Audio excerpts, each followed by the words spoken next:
in for the last video, and I'm gonna review Riverdale, I'm gonna tell you about the episode, Okay, so I will say I deeply appreciated the format of episode 7. I thought this was amazing. I love the opening of the whole, like a Twilight Zone type bit where you got the words going up and say this is 3 separate stories about what happened before everything went to shit, basically. So we open with that text, and then we open with the sheriff, Pop Tate, and the mayor, and the rest of the people in town, Archie and Veronica, and Cheryl and Josie, reading the Black Hood's latest message that he put at the Pop's chocolate shop. His message this time basically was, you guys have to be pure of heart and good people for, I think it said either 24 hours or 48 hours. No, I think it was 24 hours. But you have to, like, not sin. And if you sin, you know, I'm gonna fuck your asses up. So the first story we get is Archie and Jughead. And Jughead is laying up with Betty, and Betty feels bad because she thought that she outsmarted the Black Hood. But clearly with this letter, he's still 1 step ahead of her. And Penny Peabody calls him. Now, as soon as that bitch said, it's Penny Peabody, I would have hung up the phone. Fuck you, okay? Because your daddy said, don't talk to that bitch. As soon as she said, hey, it's Penny Peabody, click, click. No. I don't know no bitch by that name. No, who are you? Who are you? Who? What? That's how I would have been. So they go to Pop's, and they're sitting there talking, and she says to him how his daddy got beat up and how he need money to get out of jail, and how rich people don't sit in jail, and how he need a lot of money, and to think of what he gonna do for her as a job. And he's like, I'm not about to be your drug boy. And she's like, oh no, this is just a one-time thing. So he has to pick up this crate, take this crate to Greendale, but he has to be out of Greendale before midnight. So he recruits Archie, because Archie has a truck, Jughead doesn't have a truck. They put this crate on there. Archie looking at him like, really? You got me out here at night? Alright, I called the cops last time, let me just shut up. So they ride in the car, and Archie's asking him when will this shit end, like you can't go on like this forever, and Jughead's like, mind your business. And then the tire blows. The tire blows, and we get a nice greeting from Candyman himself in this episode. What I loved was you have this eerie car ride of them talking about stuff, and then they go to a diner. Well, a gas station that's also a diner.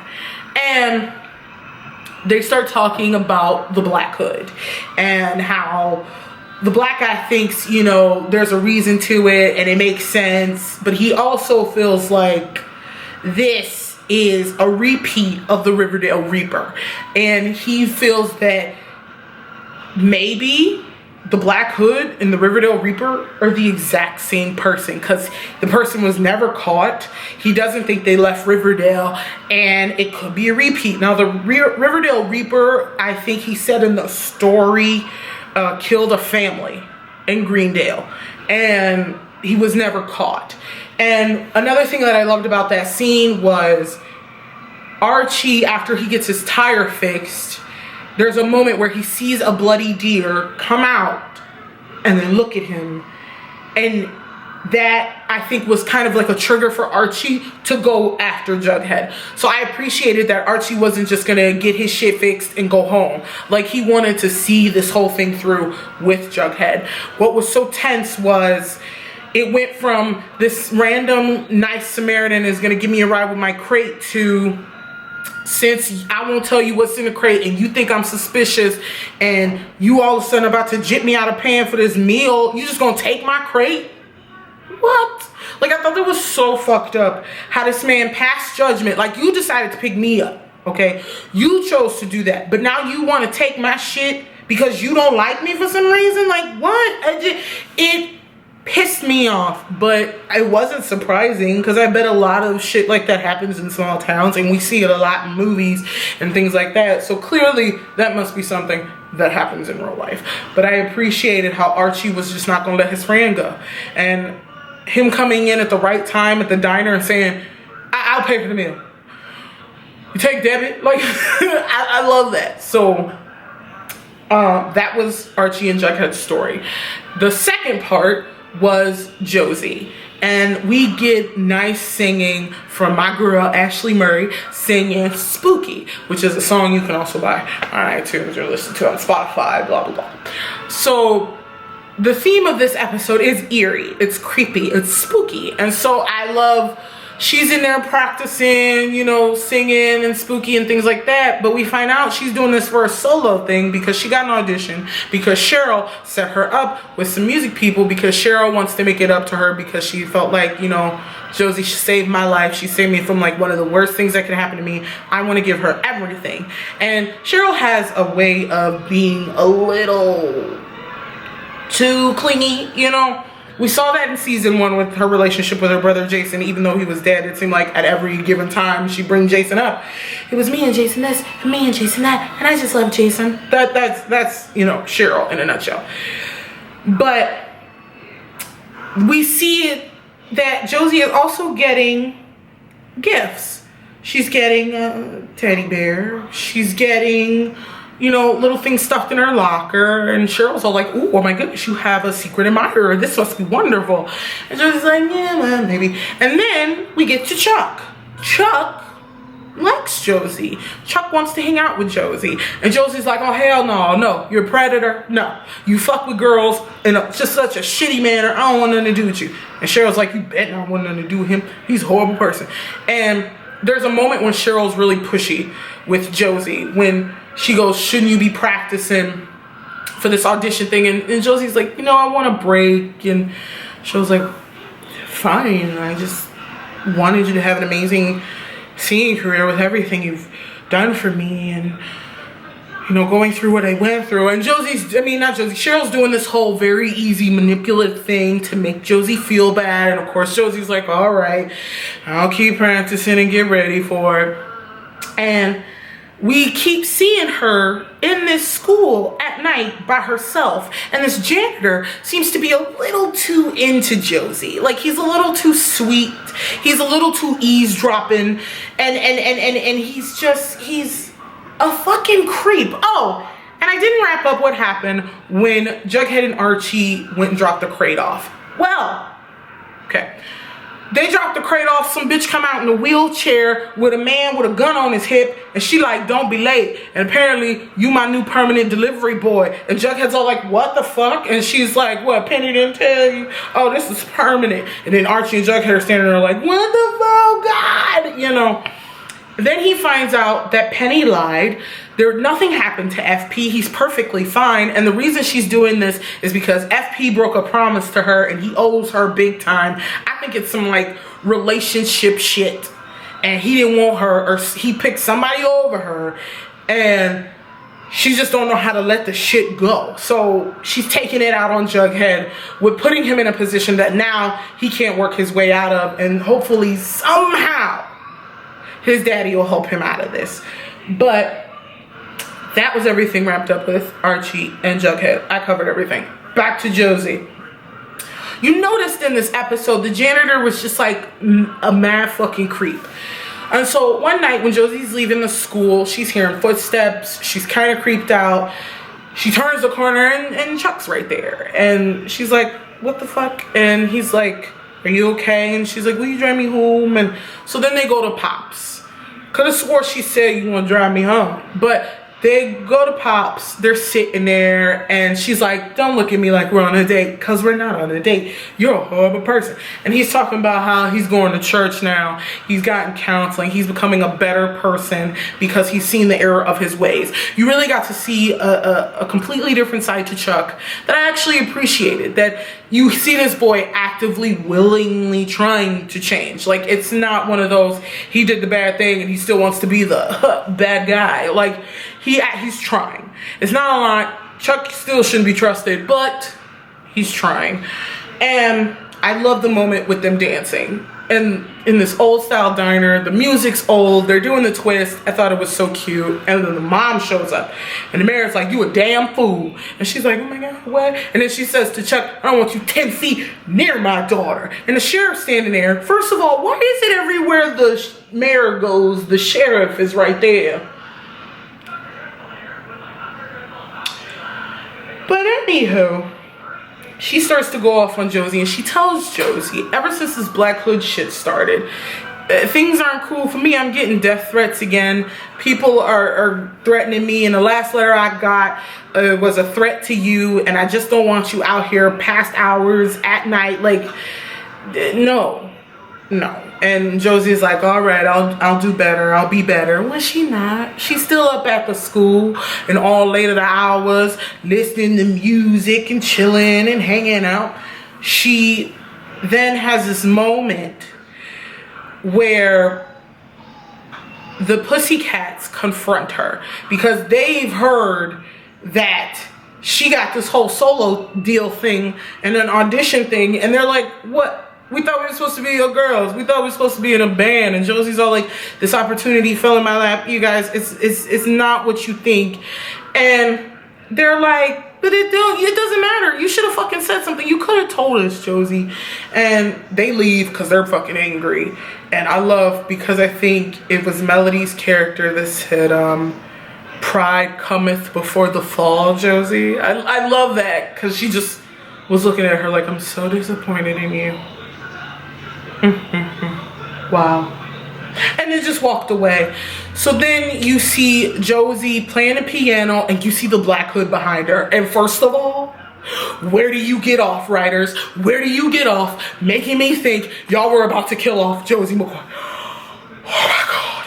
So you see the Black Hood come up behind her. He slits her throat and then she wakes up screaming and hollering.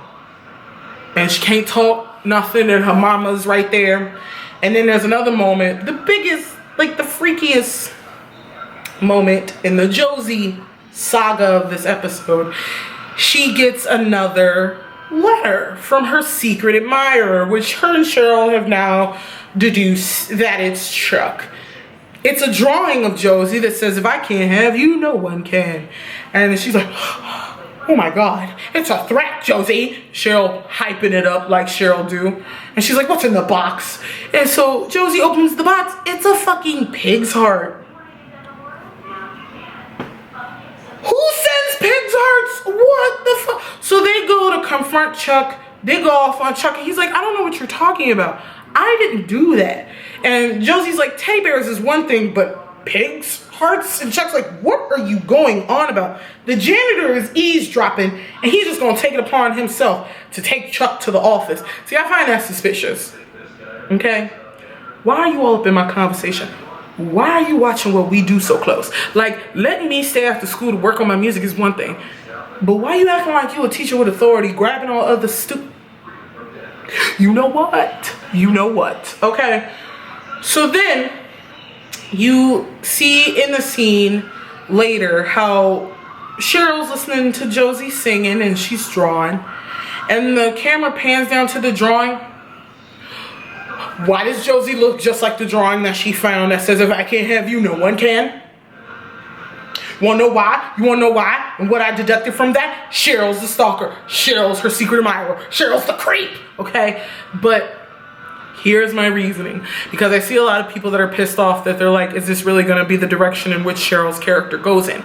I don't think it's stalker, creepy, I don't think it's like that. I think Cheryl, since she hasn't been shown proper love and proper affection and the way to treat another person when you care about them deeply, that she doesn't know how to put her feelings or express how she feels. She goes about things in a very toxic, very creepy, very what the fuck is wrong with you manner. But I don't think with Josie that is her intent. I think with the if I can't have you, no one can. It wasn't like a, cause I want you so bad. It's like a, cause I want you to be scared of him and I want you to get the fuck away from Chuck.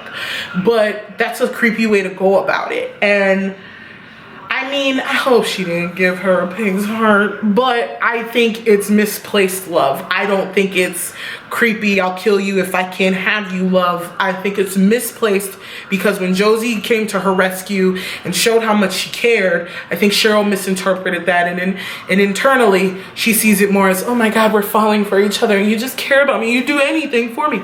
That's how Cheryl sees it, and I don't think it's Cheryl being creepy. It's because Cheryl doesn't know any better. So if anything, I appreciate them taking her character into this direction, because then you can show people who they don't know how to navigate with love and relationships because they haven't had healthy examples. Her parents are not the greatest examples of when it comes to love and happiness. And neither was her brother and Paulie, even though, because they were too busy sneaking around and she couldn't stand Paulie. And she had this overly clingy relationship with her brother Jason. And I just feel like that's what it is. I don't think it's a cut and dried Cheryl's a creep. I think it's, she was so overtly attached to Jason that she's looking for someone else to attach onto, and that's what she's doing with Josie. So I think that's what that is. I don't think it's like a, I love you, I need you. I don't think it's that at all. But if you take it that way, you gotta really look, you gotta really look at it and pay attention. So the third story of this saga was Betty and Veronica. Another B and Z moment. So we see B and V hanging out, and Betty's like, I have a theory about Sheriff Keller. What if he's the Black Hood? Now, what I loved about this was so many theories on the internet are Sheriff Keller has to be the Black Hood. He has to be the Black Hood. I never agreed with that theory because the Black Hood is killing sinners. Wouldn't the Black Hood see Kevin Keller as a sinner because he's gay? Because the Black Hood seems to be demented in this way of thinking that he's doing God's work even though killing is a sin in itself. So I highly doubt that Sheriff Keller would be the Black Hood. One, that's too easy, okay? How many TV shows have already done the cop be the killer thing? Hell, we saw it on Power on Showtime when one of the crooked cops killed somebody and then tried to frame someone else for it. So we've seen this trope, we know it. But I feel like Sheriff couldn't be the Black Hood because the storyline goes too deep. It's about sinners. And if this Black Hood thinks he's above everybody, wouldn't he see Kevin as a sinner? So, and plus seeing is that Kevin Keller was bumped up to series regular, he ain't about to die no time soon. And neither is Josie. So, we see, Betty tell this to Veronica, but Veronica's like, no, I have a whole nother theory. I think he's having an affair. And Betty's like, what? She's like, come on. Kevin said it himself. He's sneaking out all times in the night. He's doing X, Y, Z. He's doing this. He's doing that. We gotta know. So Kevin and Veronica are walking in the hallway, and Veronica says, we never had a sleepover. I want to hang out. So Veronica takes it upon herself to go over to the Keller residence and hang out with Kevin and snoop a little bit on Daddy. And then Betty finds out, and then Betty calls her and goes, really? You up here doing intel without me? And she like, girl, first of all, chill out. I just want to see if you have an affair or not. Why do you think I'd leave the comfort of the Pembroke? Really? Like, I love because Veronica's like, girl, chill. I love that this whole episode with their storyline, Veronica's trying to rein her in. Like, girl, he not the killer. Would you calm down? Like, I love that in their friendship and in their dynamic. And they do all this snooping. I thought was so bold of Betty, which I thought was actually it was fucked up. She just gonna break into the sheriff's house. And I know before I get the whole she didn't break in, there was a key under the mat that's still breaking in because Kevin didn't know she was there. The sheriff didn't know she was there, and she wasn't an invited guest. So, bitch that's breaking and entering. She just took it upon herself because she just can't let shit go. She's like the Nancy Drew, but will go at any lengths. Like, I think even Nancy Drew pulled back some. But she snoops, and the sheriff catches her snooping and calls Hal. Thank God they didn't call Alice. Calls Hal, and she's like, I just think he's Black Hood. That's why I'm snooping. And so he gives her a log of everywhere he's been when certain Black Hood things have happened, basically clearing himself of anything. And Betty, that was extreme. You know, like at least with Veronica's thing, she went over there for a sleepover. She, you know, comes down there and is snooping, and we see fucking Sheriff working out with this body. Like, so that's what you hiding under your little Chips uniform. All right, Sheriff. I see you. But I love that and how he's all just like nonchalant about it. And the dialogue with Veronica. It must be so hard with your wife gone. And she's looking at him up and down because shit, that would caught me off guard too. But I thought it was adorable. Kevin with his milk. Veronica, what are you doing down here? Like, I thought that was just so adorable. But I love because even though the sheriff didn't have to clear his name with a fucking teenager, like Betty should have let it go. He wanted to establish that I'm not a bad person. I don't do bad shit like this. And I love because he said, we just gonna keep this between us because I feel like if Kevin found out, it would break his heart. And I think it would. Like, I think this would be the straw that broke the camel's back on being friends with Betty Cooper. I think Kevin would have really been done then, because first you had the shit in the woods and her telling on him then and calling him gross in so many words of wanting to patrol in the woods, and now you got her breaking into his house thinking his daddy is a serial killer. Like, I don't think he would want to be friends with her after that. And I don't care how anybody tried to spin it, I wouldn't want to be friends with somebody either who's supposed to be my best friend, who I've known my entire life.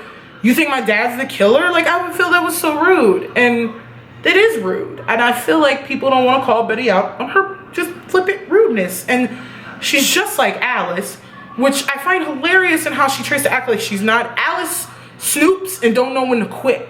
Betty snoops and don't know when to quit. Like, even after you found out he's not the killer, you still gotta find out what is he doing. So her and Veronica are outside the sheriff's house. They see him leave. They follow him to a motel. They're like, oh my God. Betty's like, all of his killing gear could be in there. And Veronica's like, chill, okay? Or a bitch could be in there. And Betty's like, fuck this. And she get out the car, and Veronica's like, what the fuck are you doing? Oh my God. And so she follows her. And Betty's like, shh. And so they look. Oh, he having an affair, all right. Sheriff Keller is fucking the mayor. Oh my God.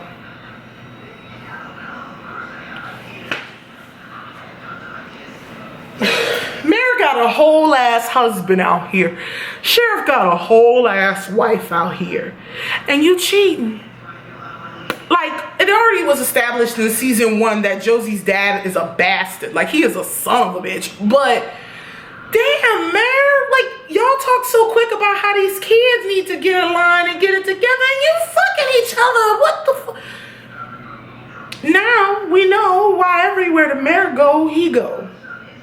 Cause the sheriff down with the swirl. Now we see where Kevin get it from. And anyway, then at the end of this episode, they're all in the diner. All of the stories end up wrapping up at Pop's. And then Pops get a phone call, and he says that was the Black Hood. He says we failed. The reckoning is upon us.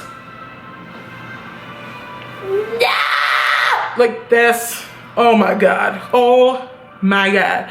Everybody was sinning. Cheryl's potentially a sinning creep.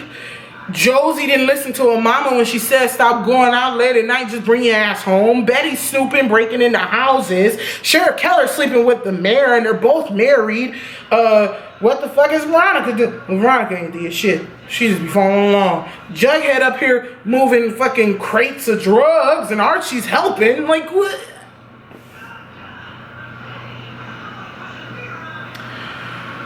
Who they gonna kill in this next episode, y'all? Apparently, Roberto, the show creator, tweeted, you do not want to miss this episode tomorrow because we're going to have a lot to talk about and a lot to uncover. Problems with Varchi, paradise for Bughead, maybe? It's so much. So much. But tell me what you guys thought of this episode. What did you think of the format? What did you think of the 3 stories? I felt like it made it easier to keep up with what was going on in the town when you had the 3 separate stories and they all interlock and intertwine at the end. So I really like the different format to what we usually see from Riverdale. But tell me what you guys thought about this episode. What was your favorite parts? Do you think Cheryl's as creepy as she is? What do you think was actually in the crate? Where do you think the shit is going with the mayor and the sheriff? What is happening? Okay, so like I say at the end of all my videos, like I've said for 2 videos today, if no one's told you that you're awesome and that they love you, I think you're awesome. And I love you. Peace.